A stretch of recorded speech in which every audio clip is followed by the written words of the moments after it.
Welcome everybody, Super Speedway Kings coming at you live, Max Speed TV. Bobby with all the hobbies. And my buddy Estelle up here. Tuesday night racing, Talladega. Get something to drink, get something to eat, whatever, munch on, get it quick. Get your butt back here. We're gonna hit the national anthem and we're gonna get into some serious racing. We'll be right back.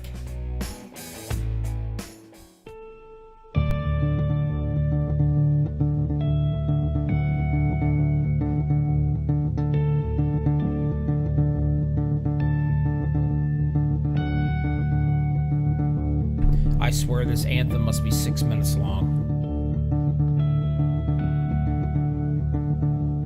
Oh, say, can you see by the dawn's early light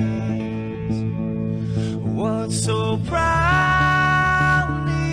we hailed at the twilight's last gleaming, whose broad stripes and bright stars through the perilous fight,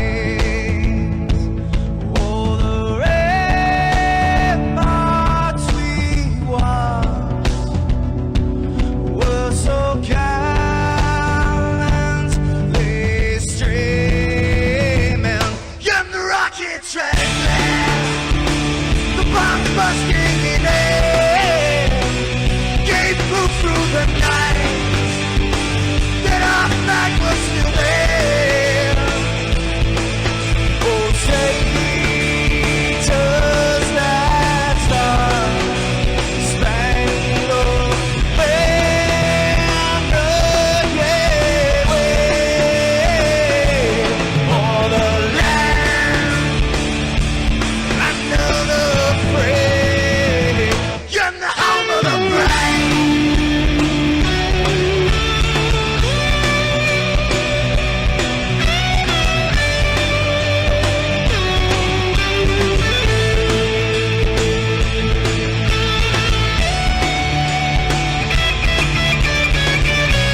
Welcome back, Bobby with all the hobbies. MaxspeedTV Super Speedway Kings coming at you Tuesday evening. Decal. What are we going to look out for here? Well, real quick, 3 things. We're going to look out for the big one, when it's going to happen, where it's going to happen, who can avoid it. We're going to be looking out also pit road. Will there be green flag pit stops? And if they are green flag pit stops, are you going to run over somebody? Are you going to get your ass ran over yourself? You're going to get caught speeding down pit road. Those 3 things right there will hurt your chances tonight and probably pack up and just go home still. What do you think?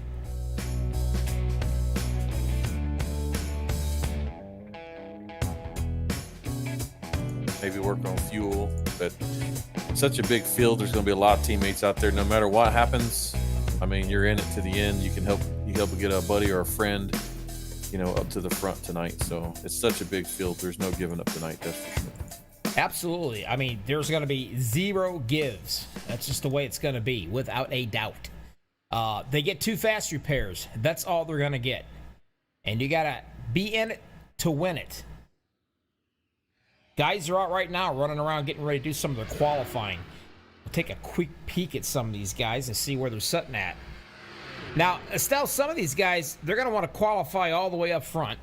So hopefully they can stay out of the big one. And you're going to have a lot of guys that's going to hang way back into the back. All kinds of different strategies.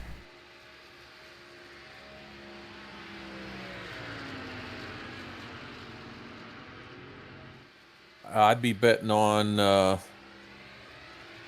say the boot knockers are probably going to hang back for a while and follow Gabe around. Old farts are probably do the same. And then it looks like TW Motorsports, Decal, and possibly Regulators will be running up front today once the qualifying teams, get sorted out. Yeah, everybody has a different outlook on what they want to do, especially when they're all teammates. They're going to stick together, obviously. They're going to work really hard working together. A lot of bump drafting, a lot of door knocking going on. Very, very close racing. I mean, it can be nerve-wracking. You get tunnel vision, Big E. You're driving around there, going around and around and around, and you just, you're stuck looking right there at that rear bumper and rear back into these trucks. Unless somebody's got a beautiful paint job or a pretty-looking lady on the back of that tailgate, I mean, you're just going to get tunnel vision. And you really got to watch yourself, because you can just literally just guide yourself right in with the rest of the guys when they do get off and have a problem. That's the last thing I need, is a pretty lady in front of me to distract me even more. It's crazy out there. I was just talking to the guys at practice. Give yourself a little extra room with such a big field, because that accordion effect happens. It's like a ripple effect, a wave. There'll be a small check in the front, and the next guy checks a little harder, and then the 5th truck checks a little harder, and the 6th truck's not paying attention. He slams into the back of the guy, and then you got a big wreck on your hands. So if you're in that middle pack, it's hard. You want to inch a little closer. You want to get up there. You want to make some moves. But I'm encouraging everybody, give everyone a little extra space. It's such a big field. Hope beat them in and out of the pits. Get with your teammates. Be there at the end with a clean truck. That's your best chance of winning the race today. Racing hard, racing close, and being silly, not giving room, you're going to cause a wreck. You're going to get wrecked. You're going to damage your truck, and then you're going to be limping it across the finish line, in 30th place instead of being up there running for the front, maybe for a podium. Well, like we said, 2 fast repairs. That's all we're going to get tonight, period. I mean, you got to try to save it. You know as well as I do, it gets calm. It's not too awful bad.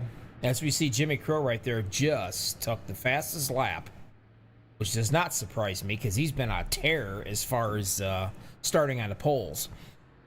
But what I was getting back to, you don't know when these big ones are going to happen, but it's going to happen.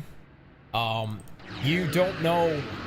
You'll get 2 fast repairs. That's all you got.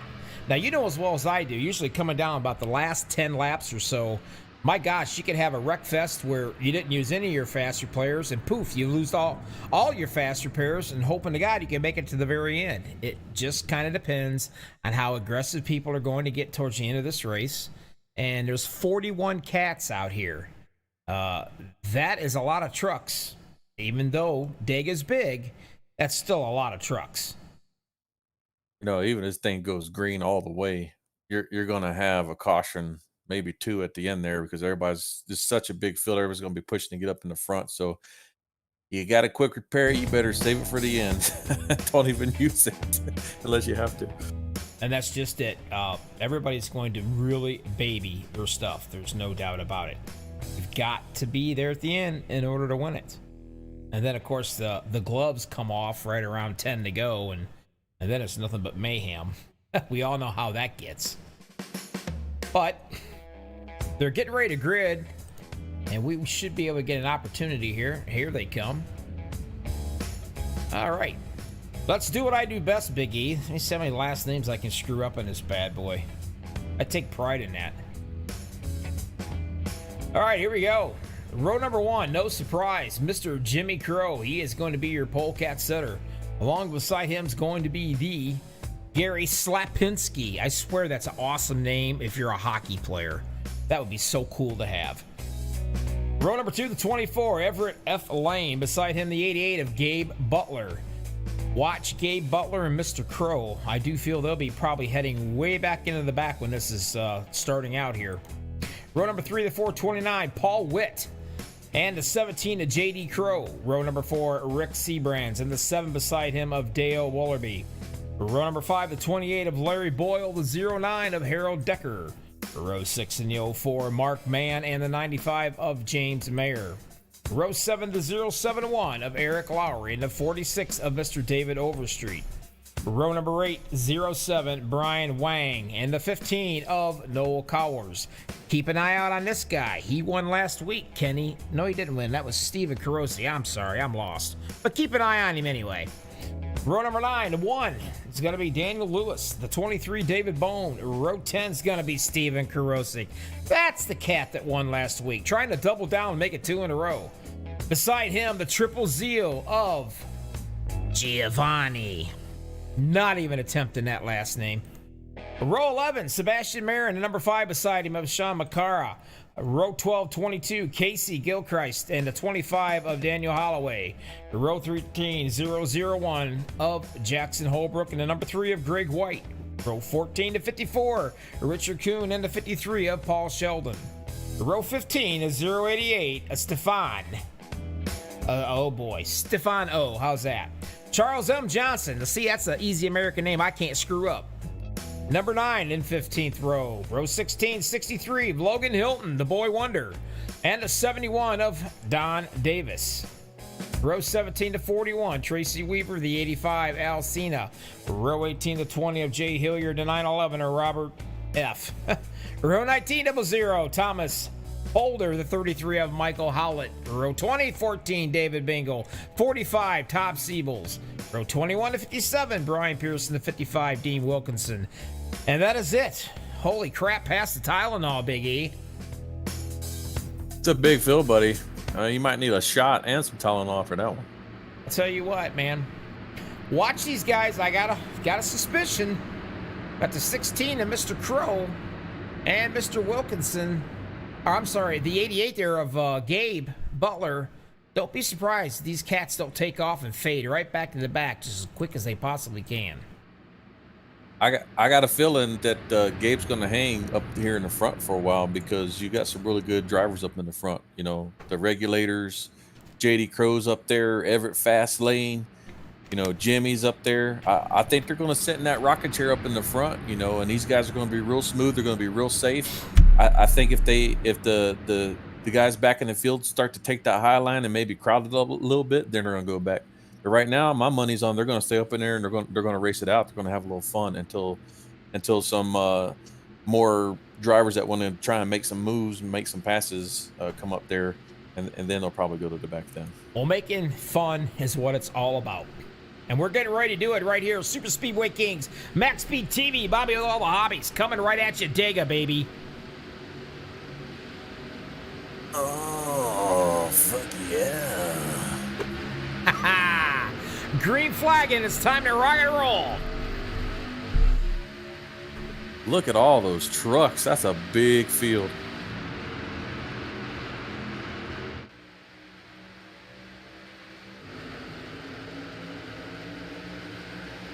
It's a huge field.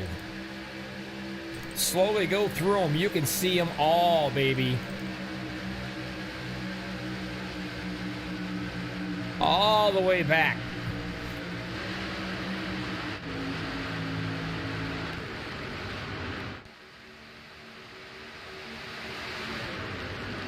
Slapinski's down there on the bottom in a 78 machine. He's in the second spot right now. He was gonna go for the first lap of the lead here, but he is not gonna do it. 88 Butler. He's got Mr. J.D. Crow all up in his grill, or the back end of it, I would say. Got Butler coming down into the rocket chair position, getting pushed by Gary Slapinski. And that's exactly what everybody on that top line is trying to do. They're trying to get pushed up enough where they can get in front of that lead truck on that bottom lane and they can slide right on in. I call it the rocking chair because technically that's about as safe as in your mama's arms. You know, we got the boot knockers racing up front now today. You know, I called it. Usually they go to the back pretty quickly, and looks like they got enough of them up in front. They're taking it easy. I think they're feeling comfortable with the field right now, and they're getting settled in. Hopefully they can make it a green flag pit stop, come out with a little extra edge, and break away from the field. Tell you another guy to watch for is that 429 right there of Paul Witt. This guy's really impressed me.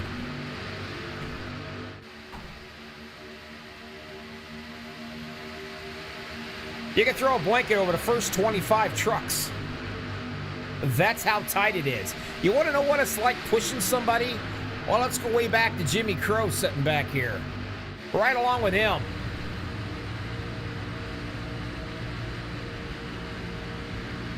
Now, this is what he sees, which is not a whole lot. This is what I mean being caught in that tunnel vision stuff. Now, just imagine. Now there you go. That Michelob Ultra picture.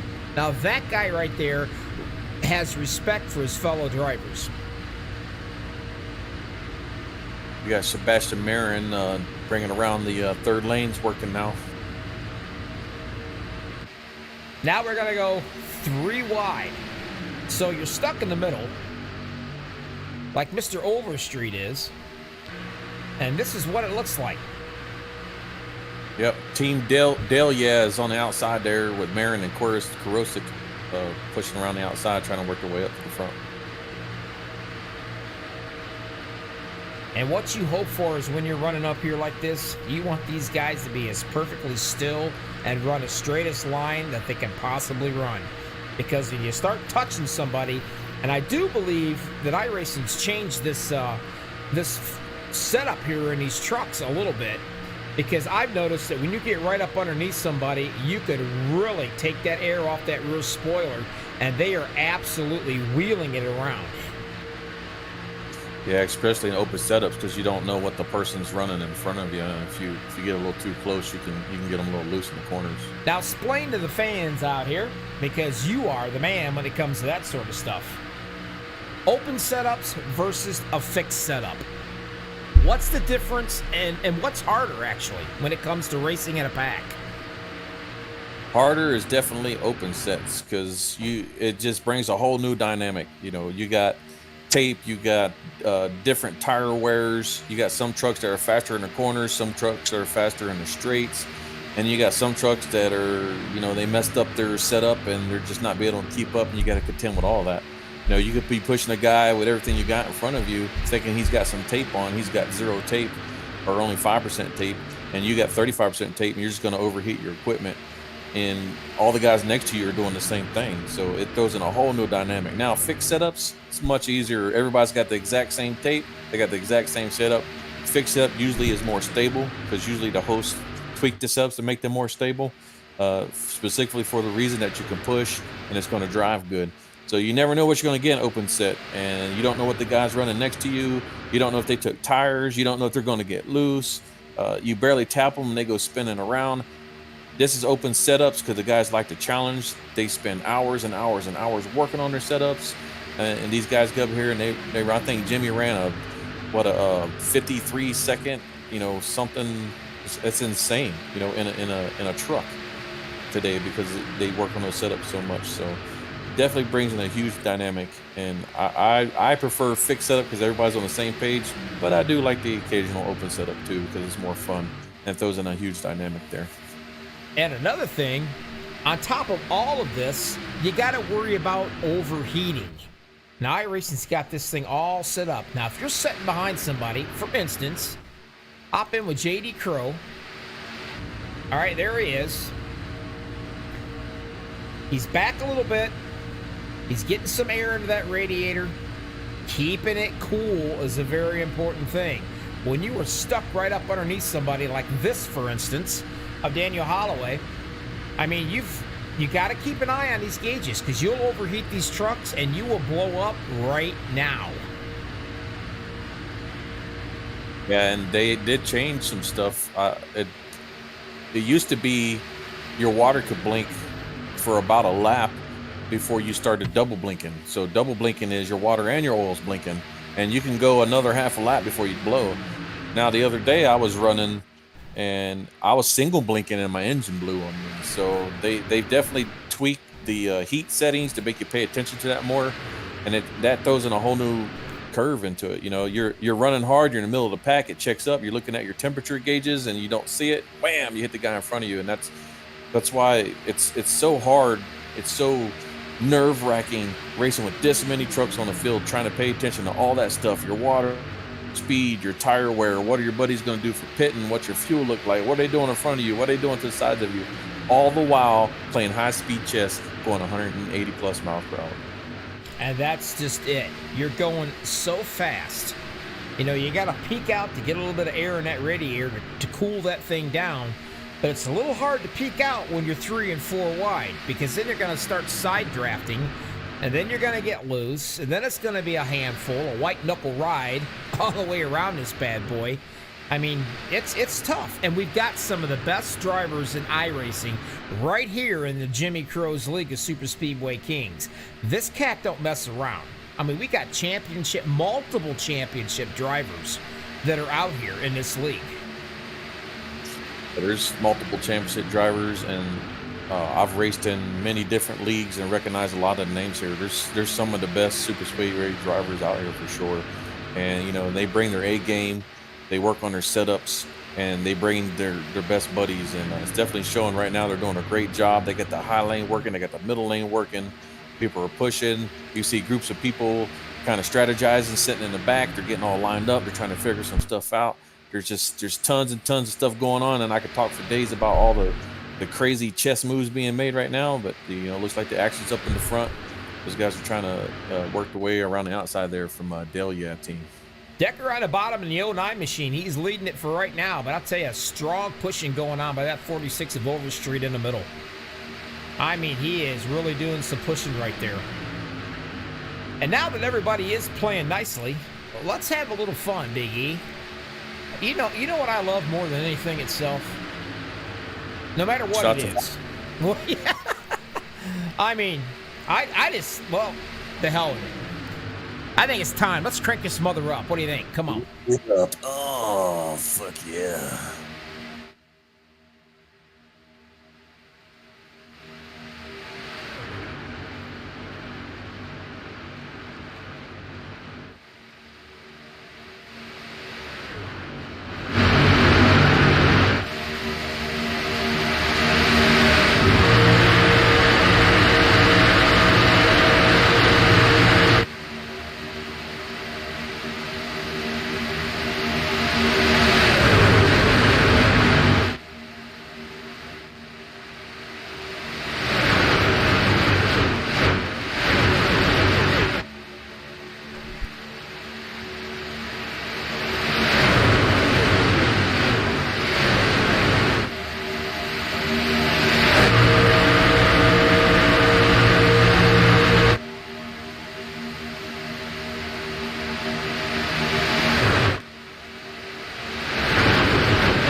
It never, ever, ever gets old.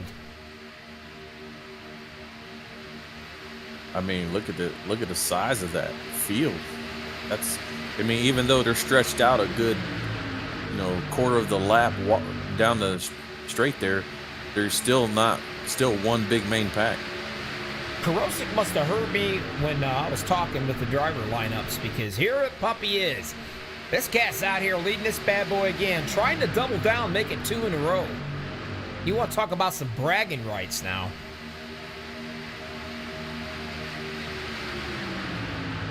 Holbrook up on the top side, getting a nice push going by that 78 of Slapinski. Gonna build back up to 3 wide again around here in the first 10 trucks. Yeah, Sebastian Marin made a heck of a move there, dove down and took that inside lane. Looks like the trucks up in the front are holding the middle the whole time. Holloway doing another good job down on the bottom shoving, isn't he, Big E? He just simply loves to be that pusher.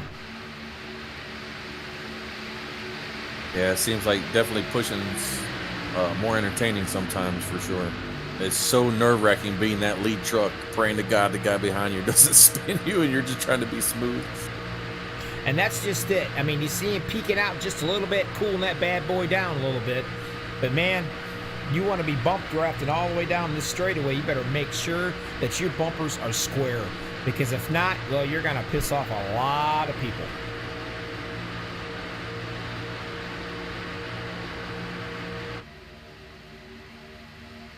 James Mayer, the 95, down at the bottom in the rocking chair.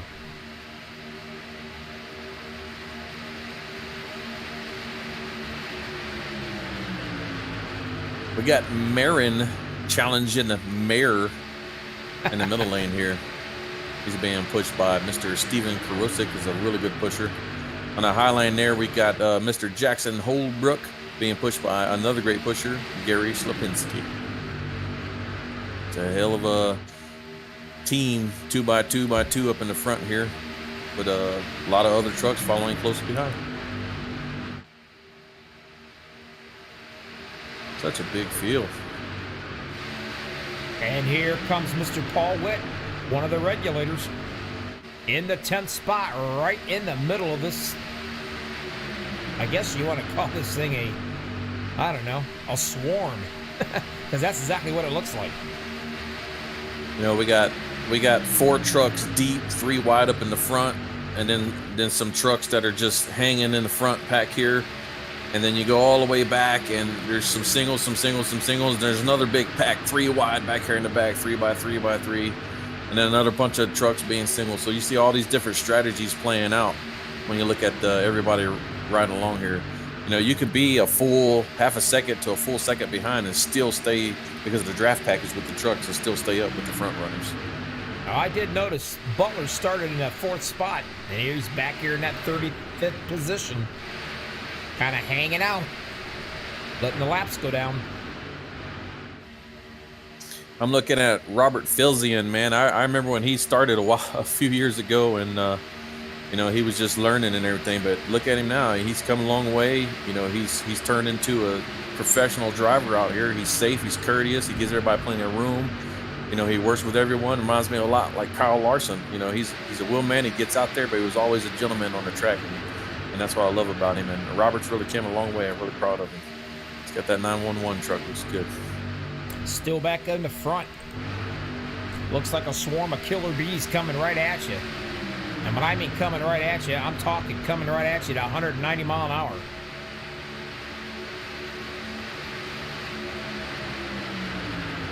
Yeah, we're 3 wide, 5 trucks deep right now. And here comes the 07 of Brian Wang. This guy's no stranger to the front of these bad boy super speedway races. Yeah, Brian Wang's definitely one of the better pushers out there. I can pick out a lot of them. There's just so many to choose from. There's a lot of really good drivers out here. It's you never know what's going to happen. Like, any pairing can hook up and move to the front. That's what's so great about it. Even in the open sets, these guys are all really good drivers, doing a really good job today right now with such a big field. And that's the neat thing about these open sets. Now, that is the key, what you're talking about. 18 laps out of 77 in the books. I would imagine they're going to start coming in here in the next probably 4 or 5 laps. And with these open setups, I mean, a lot of tape, no tape. I mean, there is all kinds of different, you know, truck strategies going on with these drivers here. There's single file line on the inside there. It goes 30 trucks all the way back. So they're definitely scheming right now. They're plotting, they're thinking, how are we going to beat those other guys? What are we going to do? 2 tires, no tires, just gas. Don't take your windshield tear off. Get that extra, you know, 1/10 of a second faster than everybody else. Get hooked up and try to get ahead. But we'll see for sure. They're going to be coming in here soon. I'll tell you what, a lot of people say, oh, it's super speedway. You know, you don't have to worry about tires that much. Well, that's true, you don't. I've ran 150 laps and didn't change my tires at all. But I can tell you, when I got down to about that 70, 80 lap, I had my hands full. It absolutely will become loose, very loose. You know, it's good. Jimmy does open sets, and these guys really crank on their camber and their crossweight and everything to make these trucks move a lot faster, their truck arms, because it's mostly cloudy with 65 degrees Fahrenheit. The track temp right now is only 68, so the tire wear is optimal right now. It's really good, but still, you know, after 25, 30 laps, you're in the middle of you know, 3 wide racing, and somebody barely touches you, they're going to spin you around. That's why it's always good. If you're going to get a full load of fuel, go ahead and take 2 tires. Every time. Well, yeah, it takes just as long to get, you know, a full head of fuel as it does changing 2 tires. You would be a fool not to do that. I bet the guys are going to pit right now. Yep, here they come.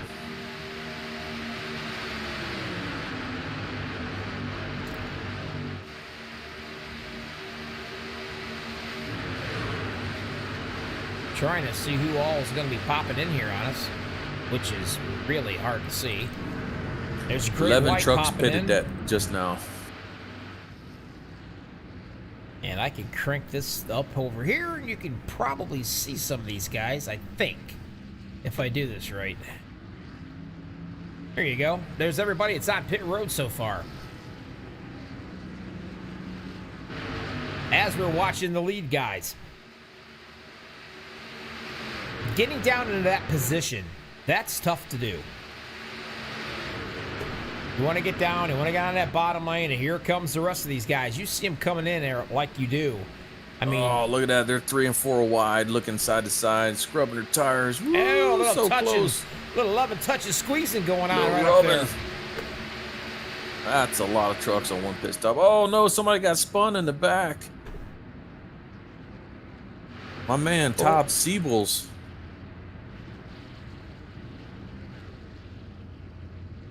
See if I can find him right here. By the time I do, he's probably going to be gone already. Yeah, he got hit by Jay Hilliard on accident. He probably didn't know that his pit stall was so early.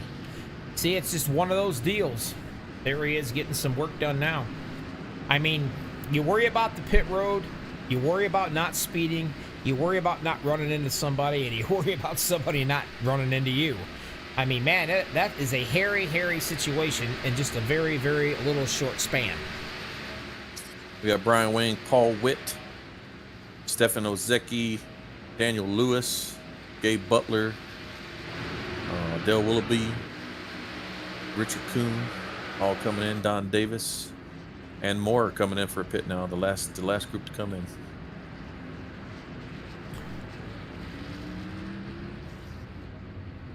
They all come running in here. Have you noticed they all coming in as usual with your teammates, and that's exactly the way it's supposed to be done. Some of these cats are out here all by themselves. Looks like we got guys coming in and got some black flags. Let's take a look here. JD Crow, he's heading out.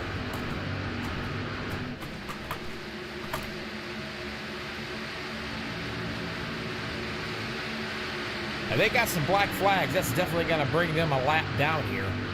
We'll find out who they are eventually.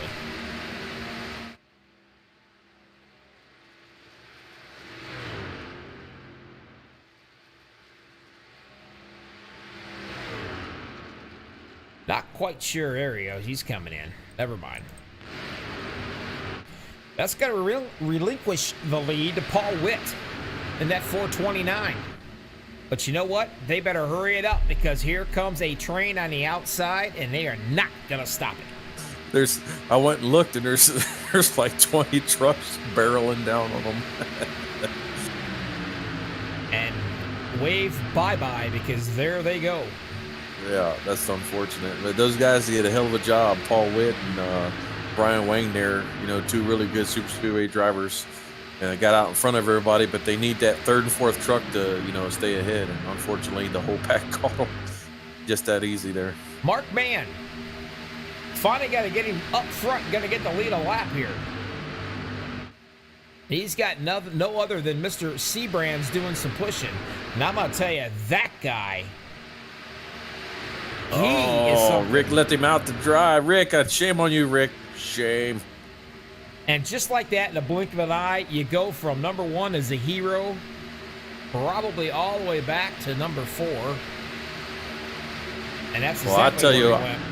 I wouldn't have done that to Mark the man, Bobby. I tell you, I want him to help me out when it matters the most at the end there. And you do stuff like that to truck drivers. Sometimes they tend to remember that when you're on the last lap. Well, absolutely. I remember it. That's like taking your girlfriend or your wife to the dance, and then all of a sudden you turn your head and there they are dancing with somebody else. I mean, that just don't set well. And it definitely doesn't set well with drivers. Maybe your date, but yeah, I understand what you mean. Yeah, it's tough out there. You know, that's another dynamic. You know, people are going to help you or not help you. You know, last week that, you know, we had Gary pull up in the middle lane because he didn't think that Steven Karosik would push him hard enough to the end. Made it, you know, end up getting wrecked from behind. Bad move, and that's just another one of those things you got to think about. Can I work better with the trucks that are pushing me and the trucks that are in front of me, or do I need to make a move and go somewhere else and chance it? It's just another dynamic. I'll tell you what, the boys are starting to get just a little bit snaky, if you will. I was watching the number 9, the 09, Harold Decker. He getting really squirrely there a little bit. Probably getting a little bit of air taken right off that spoiler, if I was guessing.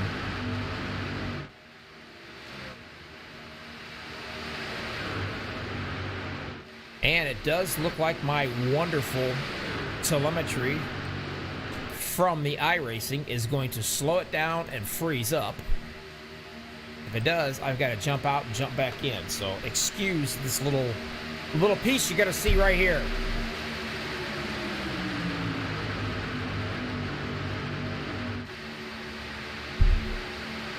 There. We'll load it up and do it again.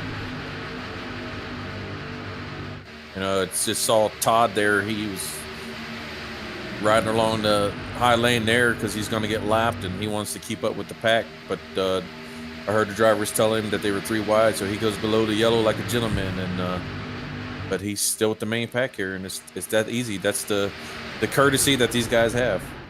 Oh, now, we got a wreck. Yeah, we do. We got trouble going on already back here in the back. In the middle, I'd say, probably. Let's go back and see if I can find this. I just got my telemetry back.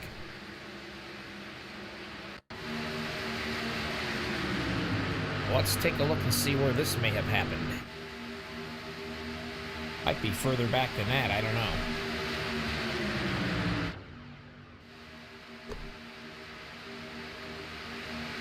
And there it was. Back it up, find out. Get a truck number on that. We'll be able to load in on him. 001. That's what I was thinking. Let's see if I can find him here.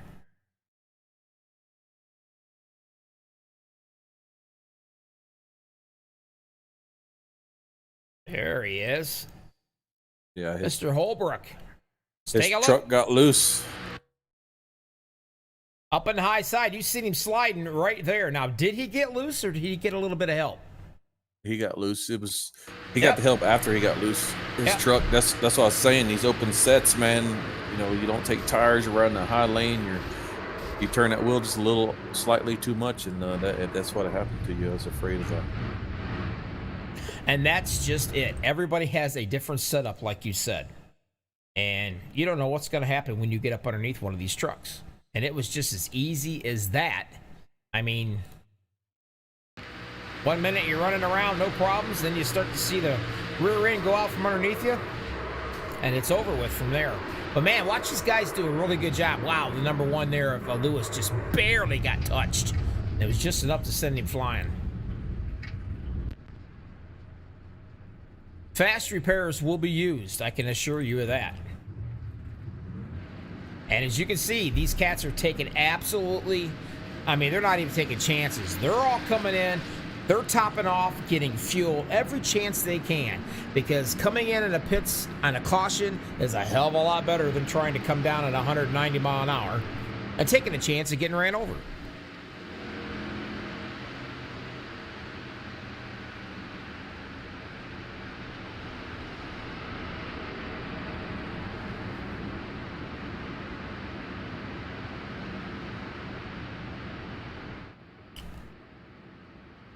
Don Davis is being shown your leader right now, but he is sitting on 29 laps. I'm pretty sure that he is going to head off into the pits here at some point.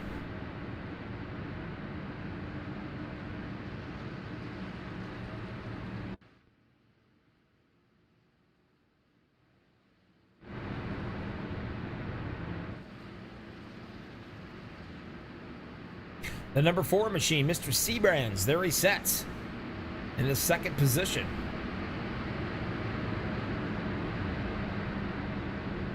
Sean McCara showing a number 3 spot right here. He started in 22nd spot. That's pretty impressive. Noel Cowers. And then there's Paul Witt.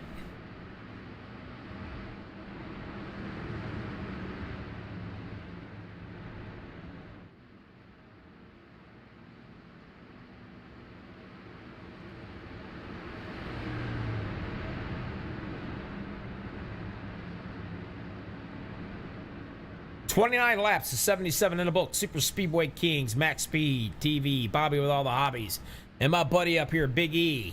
He's actually doing 2 different jobs. He's admitting this race with 41 drivers, and he's helping me out.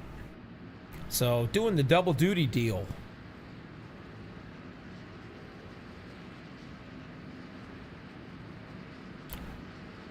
Don Davis is gonna stay out.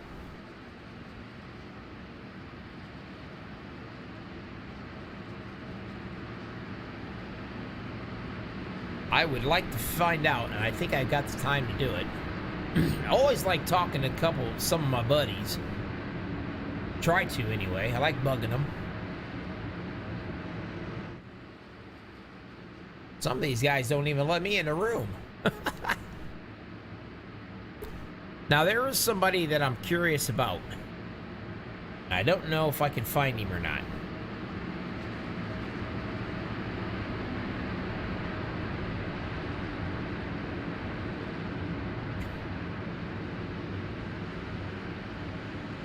Something must have happened. I thought I saw him in here, and I'm talking about Logan Hilton. I thought for sure I had saw him in here at one point. Apparently, he's gone, because I don't see him anywhere now. You know, I think Gary Schlapinski, one of his buddies, just passed away from brain cancer. He'd be a good person to interview. Oh, well, if I could, I would, but I can't. Some of these guys, they have their own private. There he is. There's Gary. Let's see. Yeah, lights out on the pace truck. I think we'll wait around. Let's get into another caution, and I'll have a chat. We'll talk with him. So Slapinski, Gary, running around here racing, I'm sure with a heavy heart, as if everybody knows what it's like. Last week, unfortunately, Paul Witt was racing with a heavy heart. A loss of a family member. I mean, sometimes the best therapy, Big E, is to get yourself in the saddle and get with your friends and hop on iRacing and just do some racing.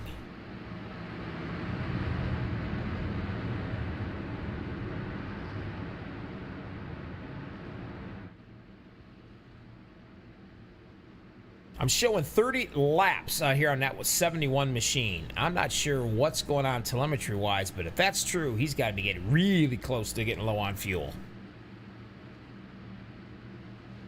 You definitely don't want to get caught spinning your tires either. That's something you got to kind of worry about. Yeah, for sure, Bobby. Sorry about that. There's a lot of admin going on there. It's hectic with so many trucks with black flags, and I got to review stuff. And Oh, yeah. it looks like we're about to take the green. Seabrands is going to be on the outside of this one.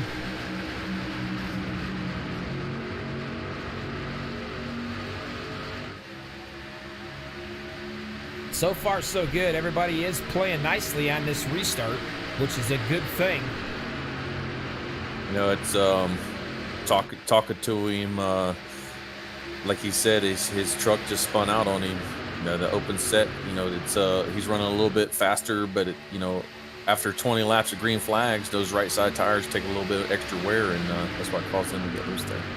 Seabrands hops down off from the top line right into the rocking chair on the bottom. That's exactly where he wants to be. We got Dirty Don up here pushing Mr. Seabrands. Now look who's coming back up again to the front. Mr. Mark Mann. He's got himself somebody out here in YouTube land. I appreciate everybody watching this right here. Mara Clark, one of the co-workers with Mark Mann. Well, Mark, the man is giving Everett Fastlane a shove for his life to try to get him out there in front. You can see it right here, shoving him all the way down that front stretch or the back stretch, doing his best to get him far enough ahead where he will end up saying, thanks, Mark, see you later, bye, and he'll drop her down into that rocking chair if he can. But the inside lane says Mr. no. Seabrands has got something to say about that. And that's just it. That's his job, isn't it, Big E? That second guy is the pusher. It's his job to make sure that he keeps that cat in front of him out in that lead. And you can't forget about Double D back there. That third truck's important. You got Double D and Daniel Holloway there. They want to stay as close as they can to that pusher without ever touching him to maintain maximum speed. If you can get those three trucks to hook up, you will go the fastest, and that's for sure. And I gotta tell you, I really like that paint scheme. Looks like Daniel Holloway and Mark the Man had enough of pushing Everett Fastlane and left him hanging out there. I think Everett should put a pork chop around his neck, maybe to play with him a little more.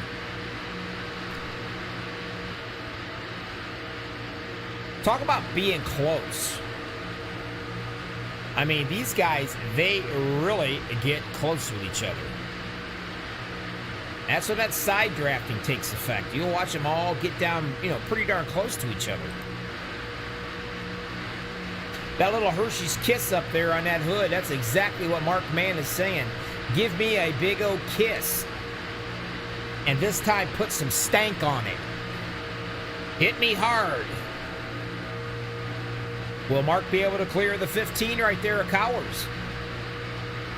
Widen it out a little bit. Looks like he might have the ability. Those guys are running pretty tight. But Seabrands and Double D are hanging real close together, tight. Looks like they're going to be able to maintain that lower lane down there.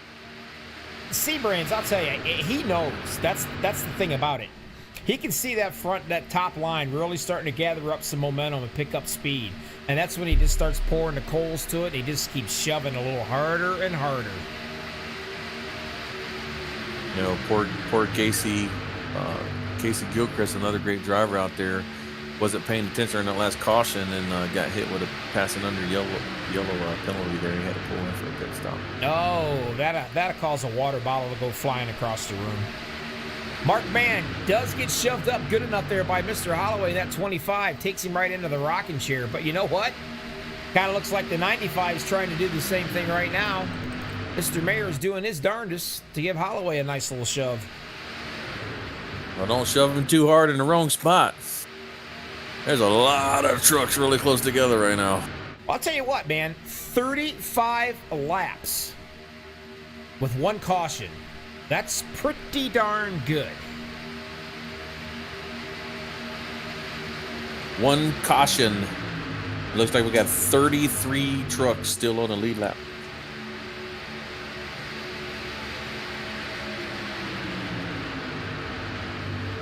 And they decided that their little board there, we got some regulators hooked up, and they're going to try the high side. And I can guarantee you, Up on that high side, the 429 of Paul Witt. That guy, he just loves being right up against that wall. You got Everett yelling at him right now, followed by Gary Slapinski. Get off that wall. It's going to slow us down. So it should bring that truck down right. You want to hug it right in the middle of that top striped white line there. That seems to be the sweet spot. That way it gives the guys below you plenty of room and the wall's not scrubbing your speed too much. Looks like we got Mr. Steven Karosik joining those guys on the high side there, trying to make the run up in the front. And it's really funny. If you get 3 or 4 trucks and they're really, really hooked up together, I mean, they're hooked up as of one. I mean, they can really get some momentum just as fast as a line that's got, say, 10 or 15 trucks. It's all about how you position yourself. Well, it's also being smooth too, because I mean, you could be hooked up, but if you're wiggling back and forth and you're lifting and pushing, I mean, not only is it real dangerous to cause an accident, you're not going to go anywhere because you're scrubbing all that speed wiggling back and forth. It's better just to stay close and never touch the person. You don't have to be real tight. Just be about 3 feet off their bumper and just stay right there and be smooth, and you won't overheat, and your guys will actually catch speed and stick right up there in the front, and then hopefully those other guys are not driving as good and they overheat their trucks, and then you'll be able to make the pass. Smooth is what it's all about. The smoother you are, the less you knock off as far as speed goes. That's right. And all of these guys, I mean, it's amazing how Jimmy Crow can gather so many championship drivers all in one league, but he does it. I think it's the second or third season I've been with him. And, I mean, it just gets better and better each time. Man, hugging that yellow line way down there on the bottom. And he's got the 15 of Cowers doing some shoving. I'm looking at Giovanni Ochipinti back here, and looks like somebody stole all of his sponsor stickers, and he's just got a flat chrome truck.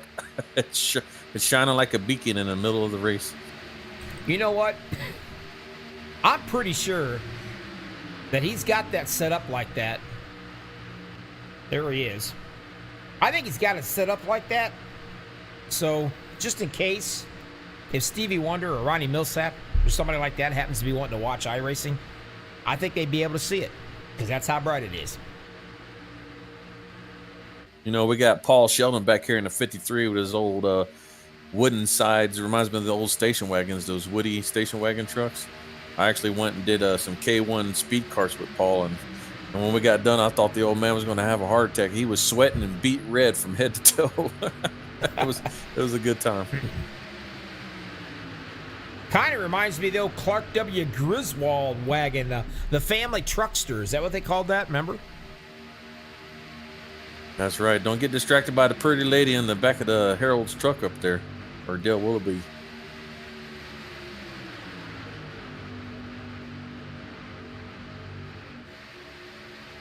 David Overstreet's another guy knows how to get around these things. That's Dirty Dave's. That must be one of his local, there it is. Must be one of his local taco joints there where he lives. We got Larry Bowl back here. He wasn't a regulator, but he seems to be hanging back today. You know, he's a retired New York City police officer. Good man. I also got to race some go-karts with him. I think he had the fastest time of the day for us, which was shocking because he's like 6'4", 250 pounds. Uh-oh. He maybe he acted like he did when we're in those golf carts when you're golfing. You yank out the pieces and parts or whatever, and you stick that little golf tee in there, and you can get about an extra, probably 10 mile an hour out of those puppies. I think he swapped out a lithium-ion battery pack with a little extra juice or something because he was hauling. Speaking of hauling, man, look at this bunch. You know, Paul Witt's got some good pushers behind him, but it seems like they just can't seem to get up there and make the pass. I'll give you a wide look at these guys. There's your leaders. And we're working our way back a little bit. If I can get it done. Way back in the back. I mean, way back in the back. All the single file that's going on. But you know what? They're getting ready to come up on a lap truck. Whoa, a little touching going on right there. Hopefully he can gather it up. The 78 does. Slapinski almost went for a ride.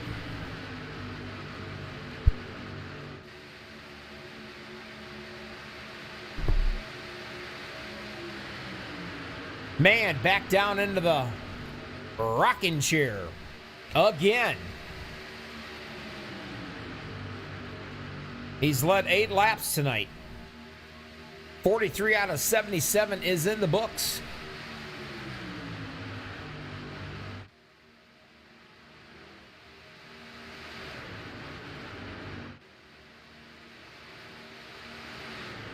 That number 5 machine, Makara, nice to see him up here. He's having a good run tonight. Started in the 22nd spot.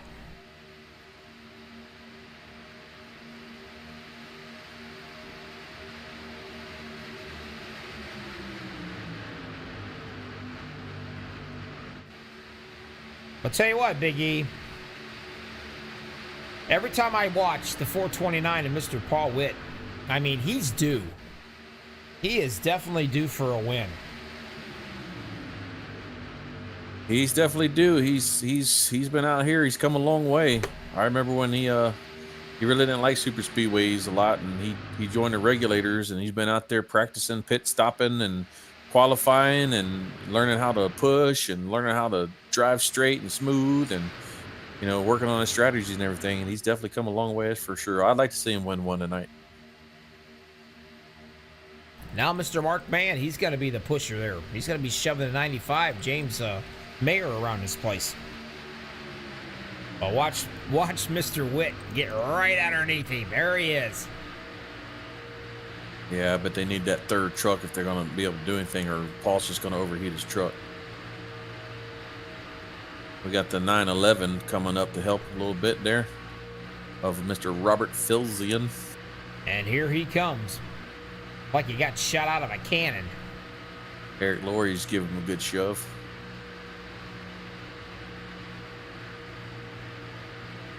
Everett Fastlane said, "To hell with it. I'm just going to sit down here in the inside lane and just putt along and wait for the pit stops." A lot of these guys are doing that. Now, about 17, 16 laps average so far. So we got a ways to go before we see some green flag pit stops. But I'm impressed there, Big E. 46 laps out of 77 with good racing to boot, with only one caution. I mean, you just don't see that in iRacing leagues. Not that I bet if we go back and look at it, somebody stuck a nail in his tire. Yeah.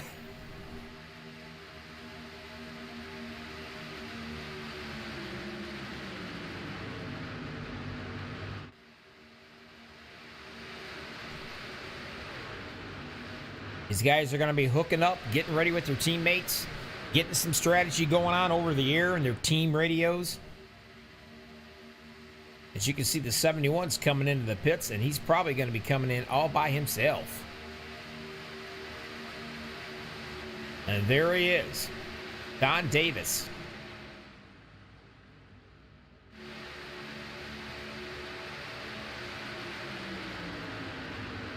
Mayer out front, hops into the rocking chair in front of Mark Mann. Bakara would like nothing more than Mr. Witt to absolutely push his truck right up through.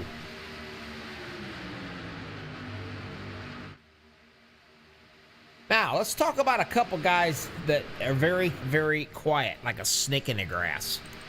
And I'm referring all the way back here. Your pole setter, sitting in that 27th position, just watching the laps go down.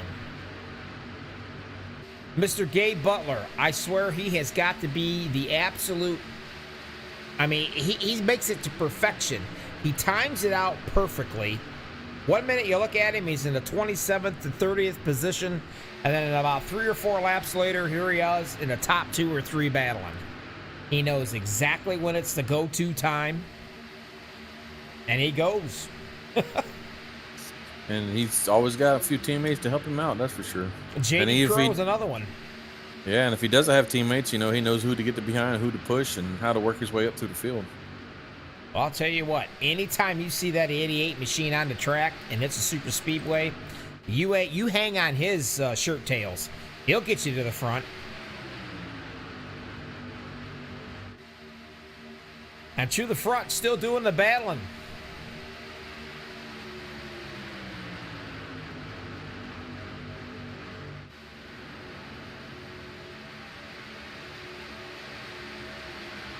Mayer and Karosik leading the front right now. I don't know why these guys have been too wide for so long. I think they're trying to get settled in and make some green flag pit stop in here.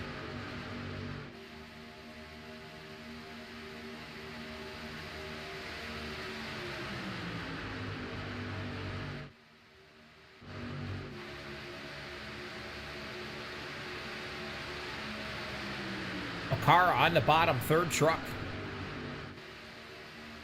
Riding along with these guys up here, just letting the laps tick away. Oh, there they are coming in. They're pitting. Let me see who we all got coming in here. There they come. The 41, Tracy Weaver. The boot knockers, followed by a couple old farts. Hey, Mr. Gabe Butler's coming in as well. Jimmy Crow, your pole setter, he's in.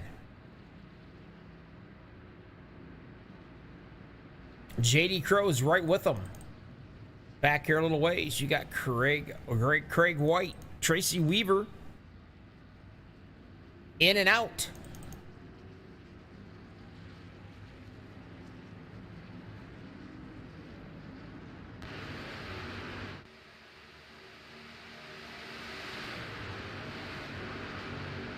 I'll tell you right now, here they come. I was wondering if these guys are going to be popping in pretty soon, and they are. Got a couple regulators, Paul Witt and Everett Fastlane, followed by Mr. Larry Boyle behind.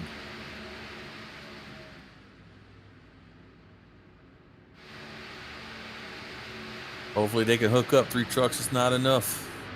No, it's not. Now, some of these guys, if I was imagining, is it possible, you know, if they only have one or just a teammate or perhaps by yourself, kind of like right around the shirt tails of these guys, and when you see a pack of them go in, you just hop right on with them and follow them right on in and hang with them? Yeah, coming out of those pits, the enemy of my enemy is my best friend. You're gonna latch on to anybody you can to try and catch up to that main pack. And here comes the front row boys. Man, Holiday, the 25. All these cats are coming in. 4 wide coming into the pits, and not one person wrecked the other. What an amazing job. Oh, spoke too soon. The 20 gets tapped and goes sideways. Little contact on pit lane.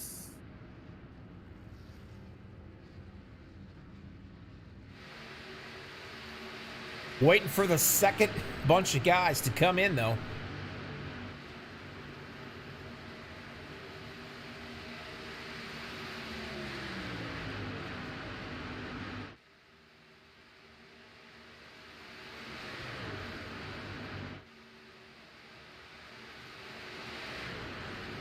I don't know why this is. Oh, here they come.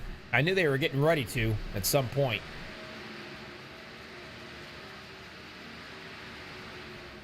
Whoa, trouble right there. Oh, did he gather it up? He did. Wow, that was close. Back up front. Way up front, right here. All of them coming right in. Whoa, a little touch and go. I don't know who just hit who right there. But whoever it was, it's a 78. I think he might have got a little mixed up.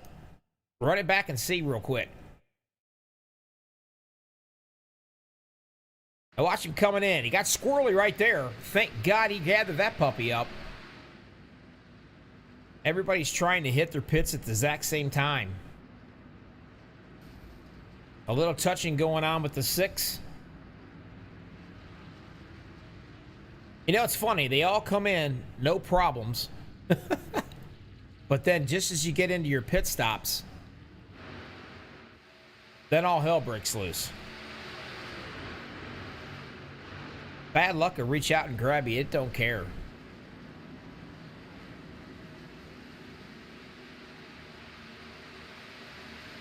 Back out in the front. Right here is your lead guy. It's going to be anyway.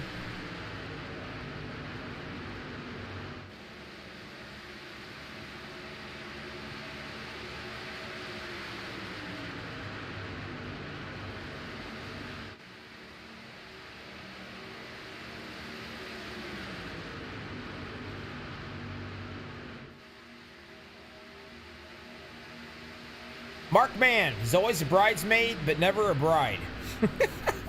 I mean, this poor guy has some bad luck. I told him throw his rabbit's foot away and grab a, I don't know, a horse's leg or something. Yeah, it's tough, man, coming out of pit lane when you're 2 and 3 wide there. You don't know if the truck beside you what his pit stall is. You know, you don't have that real life crew chief helping you out, telling you in your ear, go ahead and give that guy the positions because he's gonna pit before you.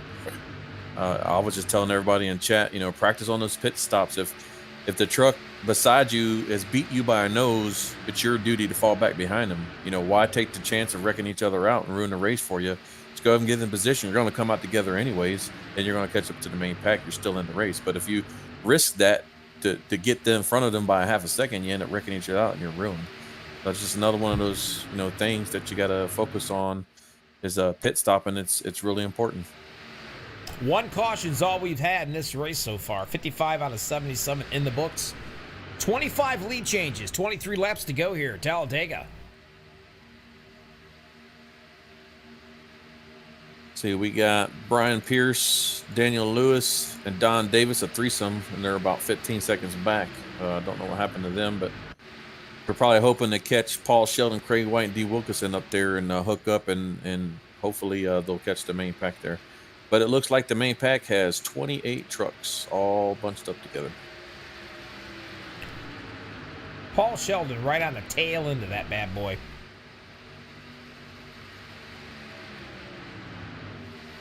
Gabe Butler working his way up. Now he's 20th. And not to mention Jimmy Crow. Same thing. Here he is, the 21st position.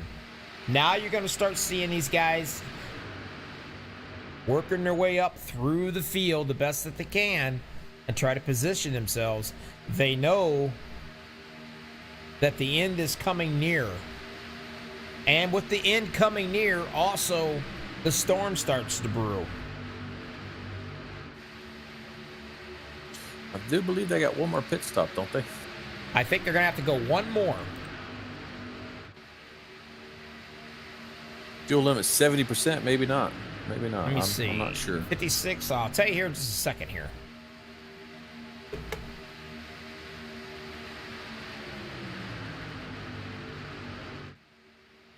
Actually, they should be good by about 5-6 laps if I do my calculation right. All right. Whoa, got a huge wiggle up there in the front.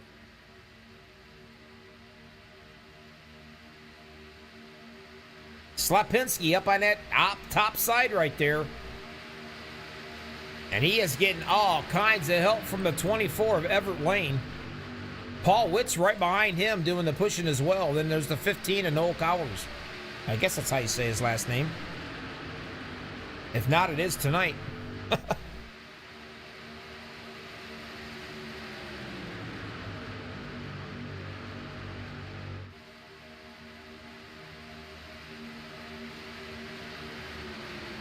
There's a lot of trucks up here in this main pack, that's for sure. Oh, yeah. That's pretty good for green flag pit stop like that and still have that many trucks all bunched up together there. Yeah, it is. You know, the setups that these guys have, Big E, I mean, my gosh, hours and hours and hours of practice. I mean, it is literally a team effort. Everybody working on the setup. Or at least testing them. Exactly.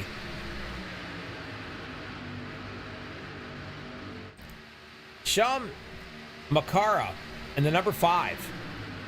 He started out in the 22nd. He's been up here in the top 5 just about all evening. He's having an excellent run.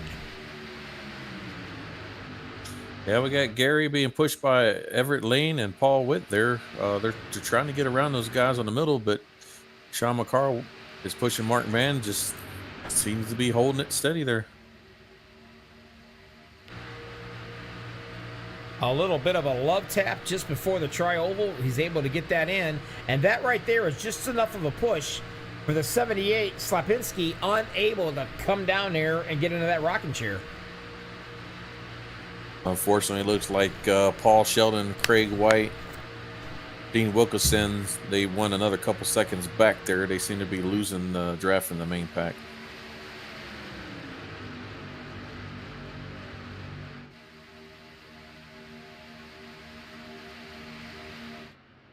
Giovanni all by himself. The last truck on the lead lap. Karosik, 1 lap down, 34th position. He was your winner last week. Just goes to tell you how the tide changes each week, doesn't it? With this many trucks, you never know what's going to happen. Oh, I know one thing. If I was a betting man, I'll guarantee you there's going to be metal being bent and crunched and water bottles thrown across the room and new cuss words being made. Probably within the next 15 laps. Because it's crunch time. That's when all of the gloves come off. And that's when you're calm, cool, and collected. That goes out the window. Then you start getting real aggressive and you start making some bad moves that causes bad problems. Looks like Harold Deckard and Michael Hallett came in for a pit.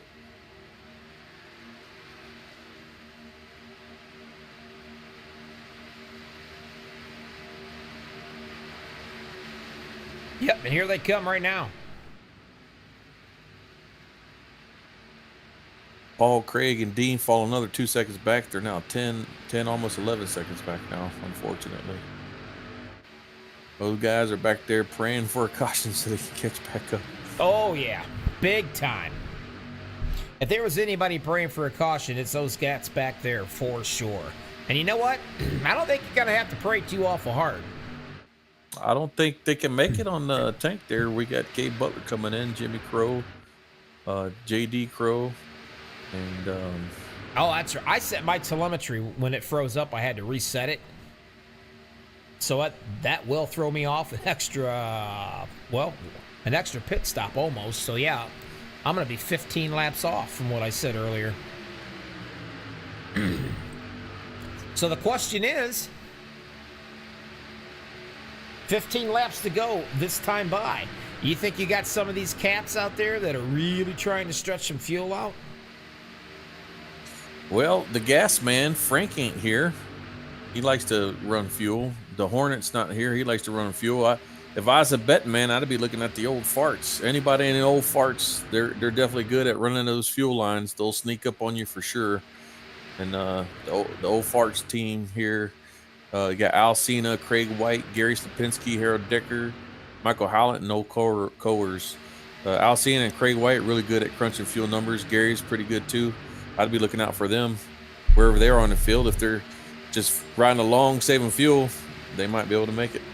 All right, now Gary's got Al's got a dance partner, but I'm sure he wished he had a whole lot more behind him, because he's gonna need a little bit more help. You can see the damage right there on that 14 machine. That'd be a fun one to push around here.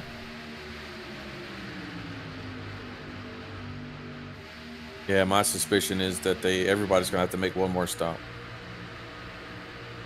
Be looking out for people taking left side tires the whole time and getting a little loose and squirrely. You got a lot of guys that's not going to take any tires. They're going to drop just enough fuel they can to win this bad boy.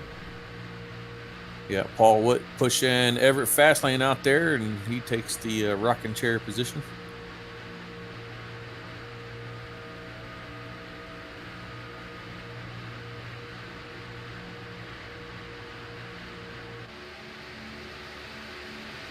Take a look at I'm impressed. Alcina up there on that top side. These two lonely cats up here. Him and the 49. Yeah, 8 trucks of just Karosik. pitted. These two cats are really getting some momentum going. 2 trucks, folks. That's it. And here they are coming up here, battling all the way back up. Now, Karosik's a lap down. Looks like Team Del Yeah came in the pit all together here. Hopefully they can get out quick. Looks like they got just enough fuel, a splash of gas with no tires, and they're on the move. And here comes the rest of these guys. I'd be really wary about that later on. You know, these guys might get a little loose, especially when it comes to crunch time at the end. We might see another, you know, unprovoked accident where a truck just gets loose and nothing you can do about it. Or you always got to worry about that one that tries to stretch the fuel out and runs out of fuel in about a half a lap to go, and then he gets his ass ran over. Yeah. Front runners, regulators came in. Paul Witt, Everett Lane, Gary Slapinski, Dale Willoughby staying with him. Eric Laurie, Larry Bull. All got good pit stops there. Here comes the top 5 guys. All these guys should be coming in together, and they are. Watching them all come in here. You got old farts and a couple mixers there. They should be pitting any time here. Thomas Holder, Dave Bingle, Noel Kors, Alcina. Yep, here they come. It is amazing how all these guys, how they're able to come in. That's going to put Steven Osecki up in the lead. Well, that's a tough last name, isn't it? I think I'm saying it right, Osecki. You know what? My go-to thing is, if you can't say the last name, just say the last or the first letter of it. Unfortunately for him, he's going to pit all by himself. Hopefully he can latch on to somebody and don't lose his draft when they come hauling around. Here comes a few more fellers coming in. Back out front, though. Take a look at these guys, huh? That is the freight train. And that's going to be Sean Makara. Leading the way, too. 10 to go.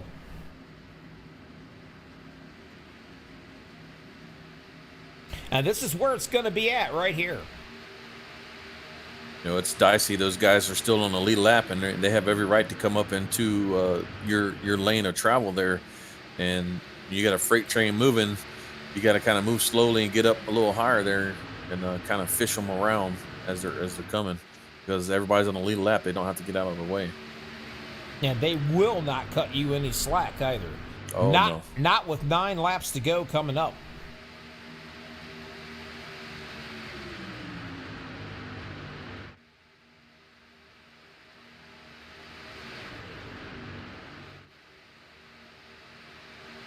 So what do you think, Big E? We got a storm brewing up here or no?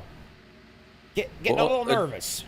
It all depends on the setups and who's around each other, and hopefully the tires hold up. I'm worried about the tires. These guys have been running a lot of laps there. They've only been taking the left side so they can make sure they stay with the pack. And them rights have got to be heated up and a little slippery right now. Hopefully just be smooth on that wheel and don't jerk it too hard, and we should be okay. You know, Mark Mann has been up here so many times. I mean, I can't tell you how many times he's been a bridesmaid, never the bride. And now he's got a shot at it. He's got Mara Clark out here watching.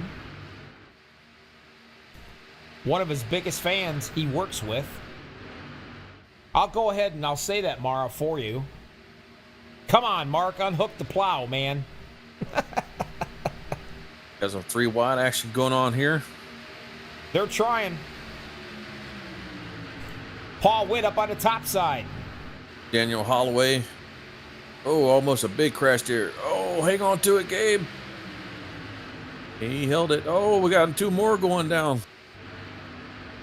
Where are we at?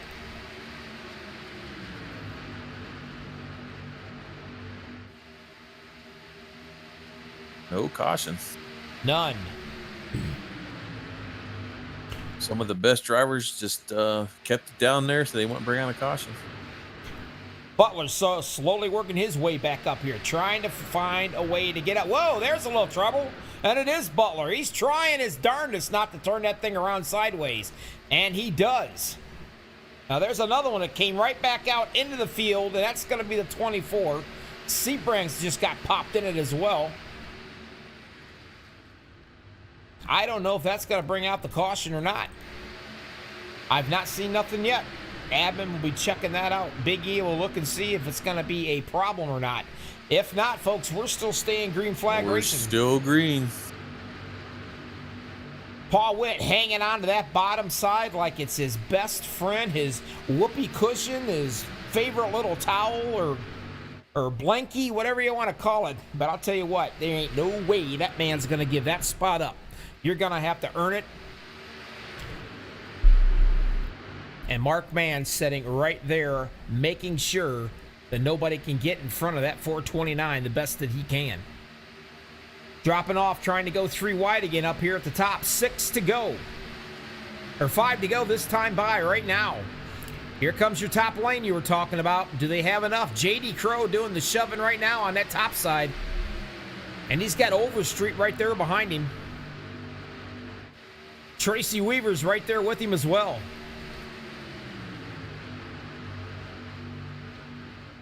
Jimmy Crow cracked the top 15 right now. He knows it is go time.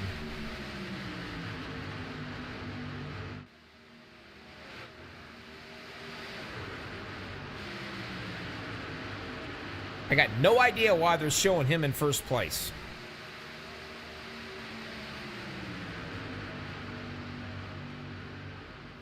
Ooh, oh no, they're holding on to it. No caution. There goes Paul Witt. No. That wasn't Paul Witt. Who was that?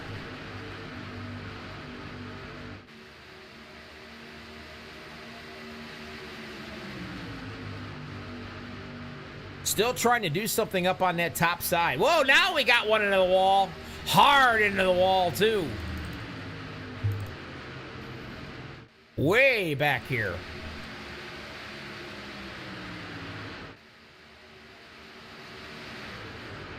And I'm not sure. They may have held on to this thing.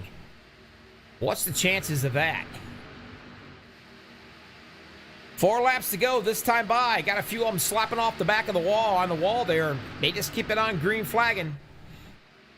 That's the difference between a rookie and a pro driver out here at these super speedways. Yeah, these guys really, you got to give hats off to them doing such a good job of not bringing out the caution and letting everybody race it out. There he comes in. Man, look at the rest of these cats, though. That will relinquish the lead to one of these guys up front right now.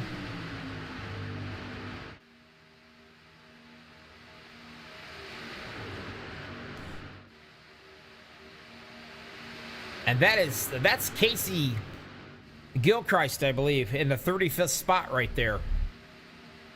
Yeah, he's leaning, but he's a lap or 2 down. Yeah, I'm not too sure. I got to be honest with you. It's a good possibility I would use him as much as I could, and then I would say bye-bye. Paul Witt stuck behind him. He got no place to go, but trying to shove him forward.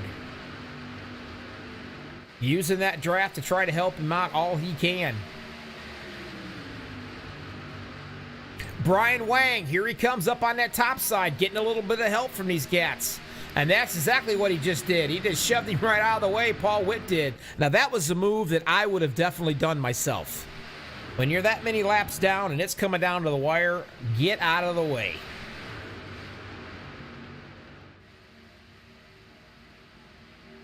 These guys are really racing hard up here in the front for the lead. They're racing real hard. Wang up on that top side, trying to get a little bit of help. The 25 is all over him, doing the pushing, doing everything he can. J.D. Crow's behind him, doing the same exact thing, trying to make something work up there. Well, I'll tell you what, Mark the Man's giving a hell to Paul Wood's bumper there. Maybe Paul Wood would have given one today, but I wouldn't hold Gary Slapinski and Makara anything short. They're really pushing hard, and they're starting to get a little side draft help from the top lane there from the 25 and the 07. As you can see right there, Mark Mann gets a little bit closer to the back end of that 429. Mr. James Merrill's doing a great job of staying on Mark Mann's bumper there to help the low lane maintain speed, because those top two lines are pushing really hard right now. White flag, and here we go. This is what's going to be. Who's going to be able to handle this mess?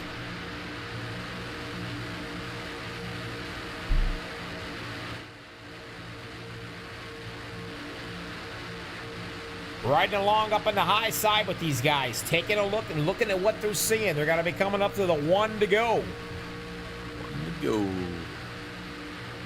Now you can see them all dangling, moving left and right, moving all over the place, trying to do something. It's really frustrating when you want to go forward and you can't do it because you've got trucks in your way. Push comes to shove. Yeah, those tires, they're swirling all over the place like they're on the ice. Those tires are just worn out.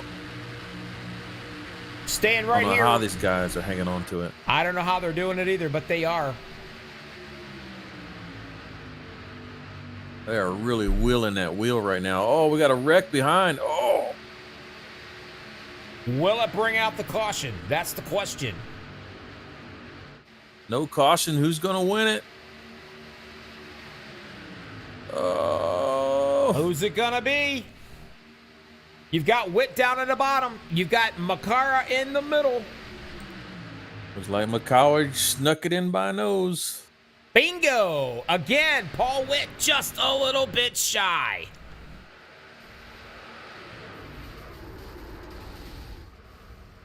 Unbelievable.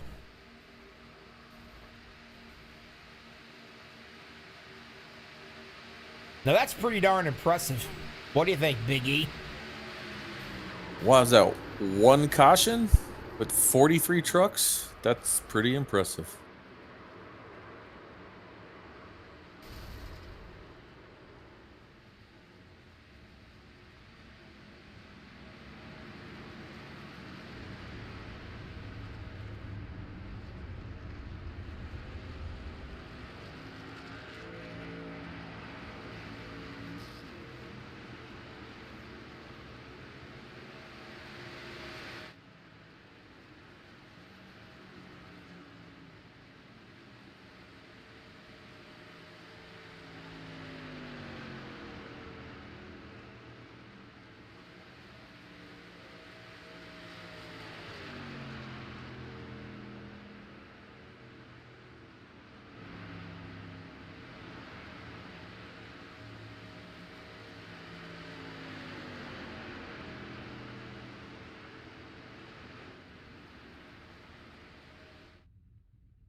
Welcome back, everybody. MaxspeedTV, by with all the hobby super speedway kings here at Decal.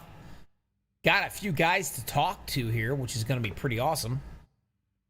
First off, I'm trying to find, there he is. I don't know if he's got his mic on or not. Talk to me there, James Mayer. You got a copy? Yes, sir. I got you. All right. Last second. Glad to catch you. Hey, nice run, my friend. Yeah. Try to stay up front and run a clean race. Couldn't ask. Could ask for the win, obviously, but I'll take third. I'll tell you what. You ran very, very well. Let me find you. There you go. I mean, you led 9 laps. You started 12th, and you were hanging around all over the place up through there. And it was time to make it count. Man, you boogied up and through the field. But as a matter of fact, you didn't even use the fast repair, did you? Rare occasion, but I didn't. I might I got an incident there at the end, but up until that, it was a clean race. Only one caution up for the night. Yeah, that's a good race. Go and ask for more from the guys for that. That tells you the caliber of guys that you have that's in this league. And I'll be honest with you, I would give anything if I could finish in the top 10 with the caliber that you got here. So third is not too awful bad. Looking at the big picture, working on the points for down the road. That's exactly it. Good points night. Good clean race, good finishes, and that's what we're looking for. And real quick, I'm going to let you go, but before I do, who all you want to thank, man? The podium is yours. Have at it. Everybody, all the guys, Jimmy and all them guys that put this league on. It's obviously a great league. You guys up in the booth putting on the show, and everybody that's out there watching.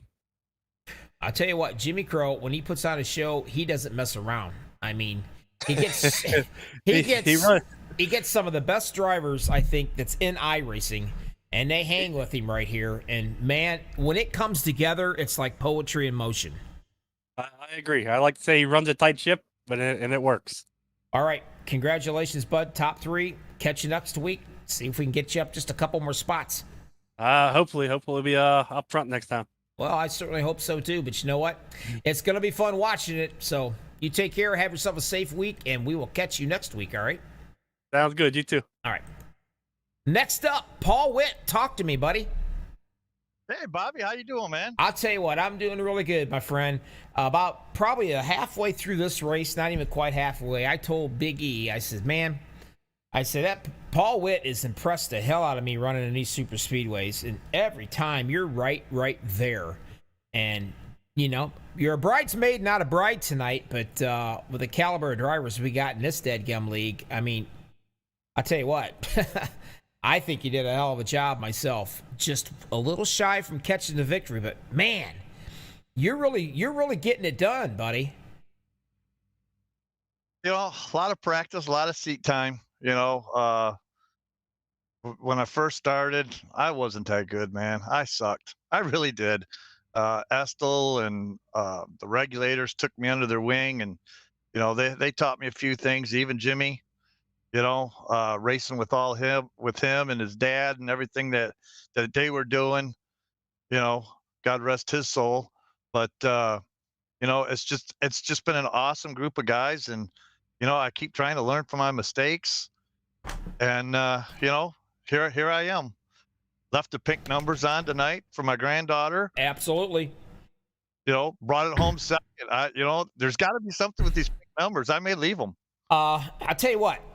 Why don't you do us all a favor and just leave the pink numbers, put the pink rims back on to seal the deal, and maybe next week you're going to come away with a victory.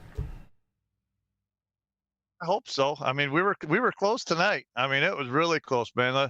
All my teammates, we did an awesome job pitting and getting back out there and sticking together and staying with the pack. Can't ask for a better bunch of guys. No, you definitely cannot. And I'm gonna tell you what, Jimmy Crow, him and his dad started this stuff off years ago. And every single night, man, they were throwing up super speedway hosts constantly, every single day.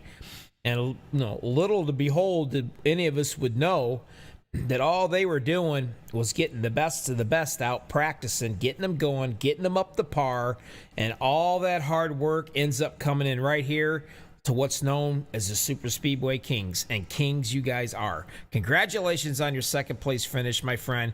Get those pink rims back there on that truck, and let's see if that doesn't seal the deal for next week. Who do you want to thank before I let you go? One thing, the pink rim should have been on it. Well, maybe it was. I don't know. I was too excited. They probably were. Yeah, I never changed anything. All No, right. I gotta thank Jimmy and Estel. I gotta thank you too, Bobby. Last week, you that dedication for my granddaughter. You guys just did an awesome job with it, and I couldn't have had a better broadcaster doing it with you and Estel. You know, Well, and I appreciate it. I'll tell you what, I would have give anything if I'd have had more time. I threw that together in like 3 minutes. I would have Yes, anything. I got word. I got with Bobby. But yeah, I gave word to Jimmy real quick, and he got with you, and I appreciate it. I appreciate Estel. Everything he does, even though he calls me a silent fart. It's all right. I enjoyed it. well, you know what? I'll tell you. There's just some things in the world, bowling, golf, whatever. You have a situation, a death in the family, where somebody's really down and out. They come together. They try to help you out and build your spirits and stuff up. Well, for a fact, these guys here in this league and this league's owner right here, Jimmy Crow, I mean, stand up far beyond anybody else. They come together, if they could come to your house and give you a hug, I'm sure they would have done it. And this is as close as it can get to doing that. But our thoughts are still with your family, and they're going to continue to be. But congratulations, brother. Second place finish. So close. I'm rooting for you. I was rooting for you. And you know what? I'm rooting for you next week as well, my friend. So, again, anybody else that you want to thank, and I'm going to let you go.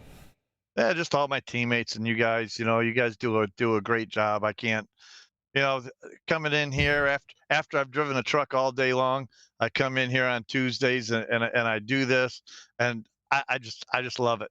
These guys are great. Estelle, talk to me. You see you pop back in here with us. Talk to Mr. Paul, my driver, my pick of the night, just one off from being the winner. Well, I like to take a lot of credit for that. Mentoring Paul. He was on his training wheels not too long ago, and we got. No, I'm just kidding, Paul. He came out there, and he said, this super speed. He'd jump in, Jimmy's rooms. He'd run so many rooms there. He'd jump in. A couple of the other guys that run speedways, and he's like, I want to learn this stuff, and he jump in there, and you can see him practicing, throwing down lap after lap after lap, working on his setup, figuring out different tapes, getting strategy, getting some friends. And I told him a long time ago, man, just be patient, get up there, run in the front, and your time will come. And today, my friend, your time has come. You did it. You're doing a fantastic job. You were up there the whole time. I'm super proud of you.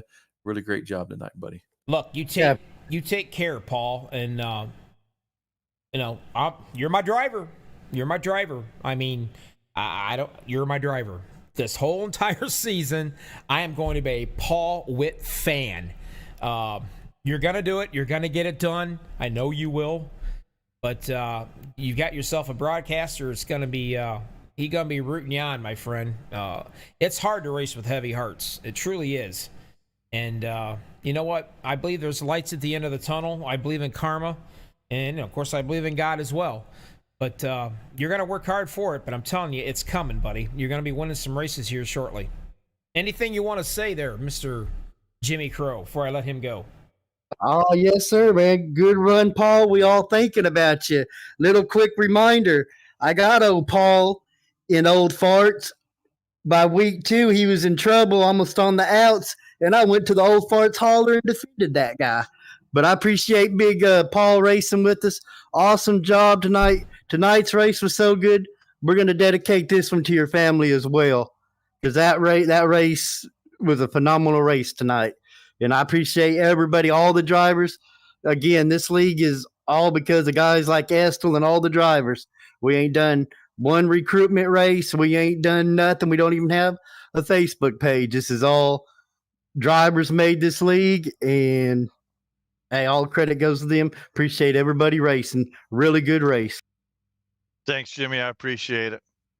Paul, you take care, bud. Get out of that rig. Get yourself something cold to drink. Relax. And we'll catch you back next Tuesday, all right? Yes, sir. Thanks, Bobby. All Thanks, right, Estel. buddy. Thanks, Jimmy. Yeah, good job. Good job. Well, our winner tonight happened to be, there he is, Sean Macara. And apparently he is not in Discord with us, so I'm not going to be able to get an interview, I don't believe, there. Here, Jimmy? I'll pull him up. Oh, okay, there he is, finally. Sean, talk to me. How's it going? Well, it's going good, man. I almost lost you. I was looking all over for you, and I couldn't find you. I did nickname set up first. My bad there. Nice win, buddy. Thank you. What was the key? What was the key factor that you felt that got you up here for the contentions to get into this win? Now, you stayed up here at about the top 5 or 6 just about all evening long. I know you started 22nd, but in a blink of an eye, man, you've been up here at the front battling it out. Well, after the first pit stop of the race, kind of had a good stop there, so I was up front from there on out, and just that final pit stop of the race, I had a really good one, so I led that field coming out, and pretty much just led most of the laps after that. Was side by side on the top line for a while with I believe that was Paul Witt on my inside for most of the final stretch, and just managed to get that 50-50 at the end with James Meyer coming through. I'll tell you what, the race was unbelievable. And I said this earlier to Paul Witt, and you didn't hear the interview, but the caliber of drivers that is in this league and, coming out and winning, one of these races, I mean, man, that'd be a dream come true for a guy like me. But it's amazing. I mean, every single one, you got championship winners after championship winners that's in this league. And it's a tough bunch of guys. But you came out number 1 on top, and hey, you got a win in your pocket. You're looking at the championship. You're trying to get the points. It's early in the season, and you're taking it one race at a time. But my friend, you're a winner tonight. Yeah, I didn't have really many expectations in terms of competing for a championship because of exactly what you said. There was a lot of really good drivers in here, but maybe if I can rack up another win or two here, definitely put myself in position for that. It'd be awesome. All right, Estelle, what do you got for him? Hell of a job tonight, man. I'm impressed. Thank you for jumping in Discord here, getting your interview in, and hope to see you around some more. Man, you up there in front the whole time, pushing, racing clean, giving everybody plenty of room, holding a steady line. That's what we like to see. Hell of a win, man. You stuck with it at the end and was able to beat Paul on the inside there and catch that W. Keep going. Move your way up to the front there, and like to see you at the end of the season running for the championship. Yeah, thank you very much. Jimmy, talk to him. What do you got to say for your winner? Hey, awesome job, Sean. You've been doing a really good job. I appreciate you racing with us. Heck, that was a heck of a race and good, well-deserving win, buddy. Yeah, thank you. I'm definitely trying to at least be as clean as possible so I can run with you guys, do well. Well, you Appreciate you. did. You can't do any better than what you did, brother. You won it. Thank you very much, guys. All right, you take care. We'll catch you next week. See if you can't maybe double down, huh? Absolutely, that would be amazing. All right, brother. Take care. Well, Big E, Jimmy, 1 caution. That is it. Hey, 40 car, 43 registered, 40 took the green, 1 caution, that much 3 wide. But almost 39 lead changes, some green flag runs. Hey, you can't beat the Estel. Estel's the man in the tower, keeping everybody lined out. Credit goes to the drivers in Estel, and I appreciate it. I don't know how he does it. I mean, he's playing admin with 40 freaking drivers, and he's up in the booth trying to give me a break and help me out. I don't know how the guy does it. Oh, he's a legend. I don't know. I think he's got a twin and he ain't telling us or something. I'm not sure. Oh, you caught me, Bobby. You caught me. I thought so. There's just no way a guy can do all that. I mean, it's bad enough just trying to be a broadcaster and run all the cameras and telemetry, but you're running the admin for the entire race and broadcast. I mean, dadgum. The man Yep. of many talents, Jimmy. And true to my word, the top 3 drivers get $15 in iRacing credits today. Wow. Awesome. Now let's not make that a habit. Now they got to be able to do this when there ain't money on the line. You'd be surprised what somebody would do for a dadgum dollar. You know it? Well, I tried to bribe them today. It looks like it works, so I got to pay up. I'm a man of my word. Well, guys, thanks a lot for everything, Jimmy. Good job with the I league. appreciate you, Bobby. Thank you for everything you. Hey, it's absolutely a pleasure, to be honest with you. It's just a pleasure being around this caliber of drivers. I mean, they're all awesome people. They're great individuals. I like to have fun with them, and you know, they just got great personalities. A good bunch of fellows. All they want to do is just race. There's no Karens in your league. There's no stages in your racing league. I mean, it's old time, flat out green flag checkered the way God meant it to be. Perfect league you got going, Jimmy. Pat yourself on the back, my friend, because you definitely deserve it. Gentlemen, that's it. Bobby with all the hobbies. MaxspeedTV Super Speedway Kings. Tuesday night race winner, Makara. Remember that name. Everybody out in YouTube land, you guys be safe until next Tuesday. See ya.